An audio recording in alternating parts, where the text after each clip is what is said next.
Nasa mahigit 2,000 food packs ang naipamahagi na ng Quezon Provincial Government sa mga residenteng apektado ng Bagyong Christine.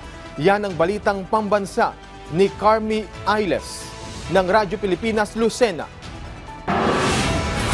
Naipamahagi na ng pamahalaang panlalawigan ng Quezon ang 2,500 family food packs sa iba't ibang bayan sa lalawigan na naapektuhan ng Bagyong Christine. Ayon sa impormasyong nakalap ng RP1 Lucena sa PSWDO, 5,000 family food packs ang ipinahanda ni Governor Helen Tan bago pa man dumaan ang bagyo. Bawat isang food pack ay nagkakahalaga ng 400 to 500 pesos at naglalaman ng tigda 2 latang sardinas, meatloaf at corned beef at 3 pakete ng instant coffee. Bukod dito, 21,000 packs ng bigas ang nakahandang ipamahagi kung saan ang bawat pack ay naglalaman ng 3 kilong bigas. Kasama sa ipamimigay ang inuming tubig. Ayon naman sa pabatid ng DSWD Field Office 4A, nasa 2,000 pamilya ang pansamantalang naninirahan sa 185 evacuation centers sa mga lalawigan ng Laguna at Quezon. Karamihan sa kanila ay mula sa 31 na bayan sa Quezon. Tuloy-tuloy ang balidasyon ng DSWD at pakikipag-ugnayan sa mga lokal na pamahalaan at iba pang ahensya ng pamahalaang nasyonal upang matukoy ang mga pangangailangan